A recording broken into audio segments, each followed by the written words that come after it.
পক্ষ বিপক্ষের পাল্টাপাল্টি অভিযোগে উত্তাপ ছড়াচ্ছে বিসিবির নির্বাচনী মাঠ, যেখানে বড় প্রতিদ্বন্দ্বী সাবেক দুই অধিনায়ক বর্তমান সভাপতি আমিনুল ইসলাম বুলবুল এবং তামিম ইকবাল। দুই প্রার্থী ক্রীড়াঙ্গনের হলেও বন্ধ নেই কাঁদা ছোড়াছুড়ি আর পাল্টা অভিযোগের। প্রথমে 17 সেপ্টেম্বর কাউন্সিলরশিপ জমা দেওয়ার শেষ তারিখ ঘোষণা করলেও পরবর্তীতে তা পরিবর্তন করে 19 এরপর করা হয়েছে 22 সেপ্টেম্বর। এখতিয়ারের বাইরে থাকলেও কাউন্সিলরশিপ নির্বাচন নিয়ে যুব ও ক্রীড়া মন্ত্রণালয়কে চিঠি দিয়েছেন আমিনুল ইসলাম, যা ক্ষমতার অপব্যবহার হিসেবে দেখছেন তামিম। একই সঙ্গে অভিযোগ তুলেছেন সরকারি হস্তক্ষেপের। জেলা বিভাগে যা হচ্ছে, ইভেন ক্লাবে যা হচ্ছে, এটা অ্যাকচুয়ালি সঠিক জিনিসটা ঠিক হচ্ছে না। আমার কাছে মনে হয় এখানে ট্রিমেন্ডাস অ্যামাউন্ট অফ ইন্টারফারেন্স হচ্ছে গভর্নমেন্টের বিভিন্ন জায়গার থেকে। তো এই সব কিছু দেখে চিন্তা করলাম যে একটা সময় যেটা অ্যাকচুয়ালি সবাইকে জানানোটা খুব দরকারি হয়ে গেছে। কিছু কিছু এমনও জিনিস ঘটেছে যেগুলো আমি আপনাকে প্রমাণসহ দিতে পারবো না, যেগুলো ভার্বালি করা হয়েছে। আবার ঠিক কিছু কিছু এমন জিনিস ঘটেছে যেটা আপনাদেরকে প্রমাণসহ দিয়ে দেওয়া হবে। প্রথমবার যখন এই টাইমটা এক্সটেন্ড করে তখন তাদের যে ডিরেক্টর গ্রুপ আছে ওখানে যখন এই প্রস্তাবটা আসে তখন ওখানে 3-4 জন ডিরেক্টর এটার সাথে একমত ছিলেন, দেখে জিনিসটা 19 তারিখে গেল। সেকেন্ড টাইম যখন এটা এক্সটেন্ড করা হয় তখন কিন্তু একটা মানুষ ছাড়া, বিসিবি প্রেসিডেন্ট ছাড়া আর কেউ হ্যাঁ বা না কোনো কিছুই বলা হয়নি। ইনি নিজ ইচ্ছায় জিনিসটা এক্সটেন্ড করে দিলেন। যখন যাকে ইচ্ছা অ্যাডহক কমিটির থেকে সরায় দিয়ে অ্যাডহক কমিটিতে ইনক্লুড করা, তো এইভাবে করে যদি ওনারা ইলেকশনটা করতে যান তাহলে তো এটা ইলেকশন হলো না, এটা তো সিলেকশন হয়ে যাচ্ছে। It should be open for everyone. 17 তারিখের ডেট হিসাবে যাদেরকে কাউন্সিলর হিসাবে ঘোষণা করা হয়েছিল এটা ওইভাবে করেই থাকবে, এটা আবার নতুন করে কোনো কিছু চেঞ্জ করা হবে না।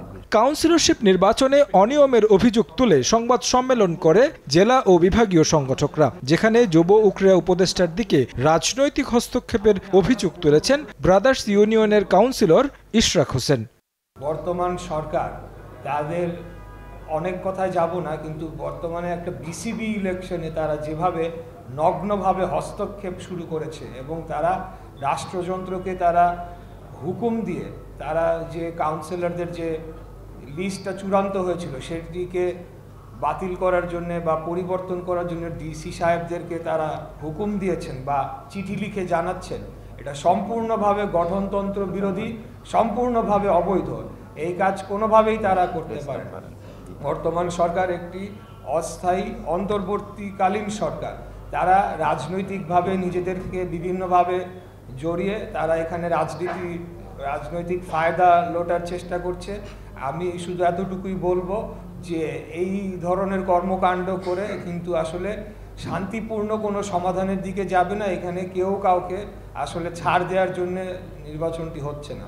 আমরা এই যে কথাটি ইসরাফিল খসরু বলেছেন, এখানে কোনো রাজনৈতিক দলাদলি হোক সেটা আমরা চাই না। আমরা চাই যারা স্পোর্টস অর্গানাইজার, বিভিন্ন জেলা ডিস্ট্রিক্টে যারা খ্যাতনামা যারা স্পোর্টস অর্গানাইজার আছে তাদেরকেই যাতে কাউন্সিলর হিসেবে মনোনয়ন দেওয়া হোক, যেটি ইতিমধ্যে দেওয়া হয়েছিল।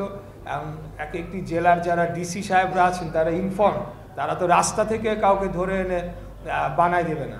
আর অ্যাডহক কমিটি থেকেই দিতে হবে এরকম কথা কোথাও লেখা নাই গঠনতন্ত্রের কোথাও। তাই এটা নিয়ে যদি আর বেশি বাড়াবাড়ি করা হয়, প্রয়োজনে বিসিবি ঘেরাও দেওয়া হবে, কিন্তু কোনোভাবে ইলেকশন ইঞ্জিনিয়ারিং করে বিসিবি দখল করবে যাতে ভবিষ্যতে একটা পার্টির লোকজন সেখানে তারা কর্তৃত্ব করতে পারে আর আমরা সেটা বসে দেখব, সেটা কোনোভাবেই সম্ভব হবে না। এটা আমরা কোনোভাবেই হতে দিব না। এটা আমাদের স্পষ্ট বার্তা। কোনোভাবেই এই যে ডিসি সাহেবদের উপর চাপ প্রয়োগ করে যদি কাউন্সিলর পরিবর্তন করার যে প্রয়াস তারা নিয়েছে সেটিকে যদি তারা এগিয়ে নিয়ে যাওয়ার চেষ্টা করে, তাহলে আমরাও এখানে রাজনৈতিকভাবে সেটাকে মোকাবেলা করার জন্য যে কোনো সময় প্রস্তুত রয়েছে। সুষ্ঠু নির্বাচন আয়োজনে অযাচিত হস্তক্ষেপ থেকে বিরত থাকার আহ্বান জেলা ও বিভাগীয় সংগঠকদের। আমরা চাই এখানে ট্রান্সপারেন্সি থাকবে, আমরা এটা নিয়ে কথা বলবো এবং আজকে প্রেস কনফারেন্সের মূল কাজটা ছিল এটাকে সামনে নিয়ে আসা। কারণ আমরা অনেক জায়গা থেকে শুনছি বিভিন্ন জায়গায় জেলা পরিষদের প্রভাবিত করা হচ্ছে, প্রেশার ক্রিয়েট করা হচ্ছে। এটা তো একটা বেশি সরকারের কাজ হতে পারে।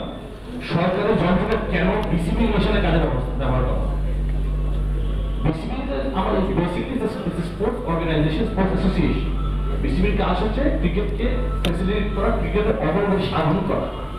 কাজে এটা এক্সট্রিমলি অ্যালার্মিং। সুন্দর একটা বিসিবি নির্বাচন দেখি এবং বিসিবিকে আমরা গত 15 বছর দেখেছি কিন্তু একটা দল পুঁজিগত করেছে, কিন্তু সেই বিসিবি আমরা দেখতে চাই না।